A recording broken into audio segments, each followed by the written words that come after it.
It started with something so small, so ordinary that no one in the crowded supermarket noticed. People were rushing through aisles, picking groceries, talking on their phones, or shuffling carts with distracted children. But one little girl wasn't just shopping. She was trying to be seen without being obvious. She was trying to send a signal, a silent plea for help. And the miracle was that a cop standing a few feet away actually noticed. Before I tell you the full story, let me just say this: if you're new here, make sure you hit that like button and subscribe to the channel, because stories like this aren't just entertainment. They're reminders of how sharp eyes, brave hearts, and little acts of courage can literally save lives. Now, let's dive into the moment everything changed. Officer Daniel had been called to the supermarket on a routine errand. No emergency, no danger. Just picking up some groceries for his wife who was homesick. He didn't wear his full uniform that day, only a casual jacket, but his badge clipped at his belt still shone when he leaned down to grab milk. He looked like any other man shopping, except his eyes were always scanning. Years of service had trained him to notice what others missed. That's when he saw her.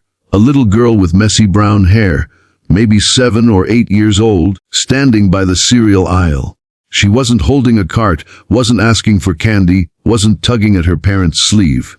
Instead, she looked up nervously, saw him, and raised her hand in a strange, deliberate way, closing her thumb into her palm, then folding her fingers over it. It was quick, subtle. But Daniel knew it instantly.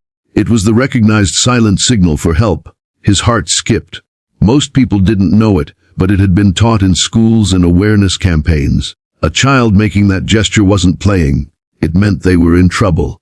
Daniel adjusted his cart, pretending not to notice, but his eyes scanned. A man stood just behind the girl, tall, heavy-set, pretending to look at cereal boxes, but keeping his hand firm on the cart the girl stood beside. She didn't look at him. Her body was stiff, her eyes darted like a bird's. Daniel's gut clenched. Something wasn't right. He walked slowly down the aisle, pretending to shop. The man stiffened when Daniel got close. "Your daughter?" Daniel asked casually, lifting a box from the shelf. The man forced a smile. "Yeah, just shopping." His voice was rough, rehearsed. But the girl shook her head ever so slightly, so small a movement anyone else would have missed. Daniel caught it. His pulse quickened, but he knew he couldn't spook the man.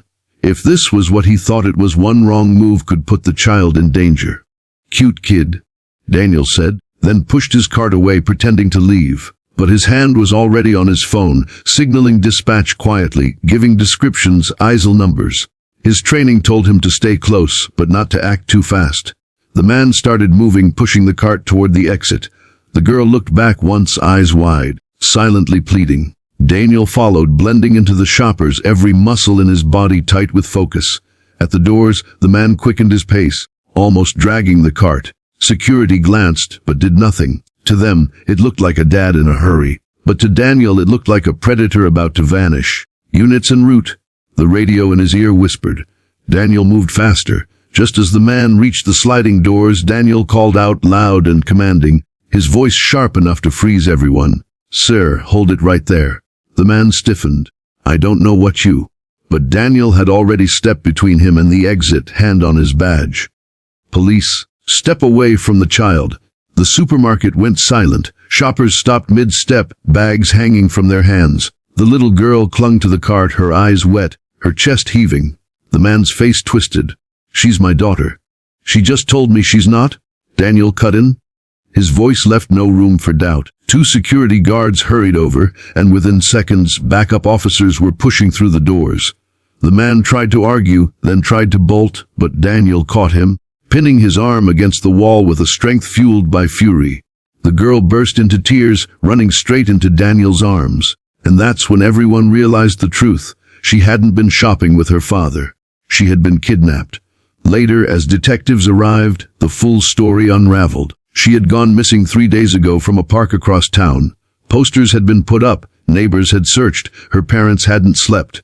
And now, by sheer miracle, a trip to the supermarket and one silent signal had brought her home. When her real parents arrived, the reunion shattered everyone's hearts. Her mother dropped to her knees, sobbing, clutching her daughter as if she'd never let go again. Her father hugged them both, tears streaking down his face, whispering, "You're safe now. You're safe." Daniel stepped back, letting the family have their moment. His chest ached, but in the best way. He knew he'd never forget the little hand signal. He knew he'd never forget the way that girl looked at him, trusting him with her life. And if there's one thing you take away from this story, it's this: pay attention. Notice the small things. Because sometimes, the smallest signal can mean the difference between life and tragedy.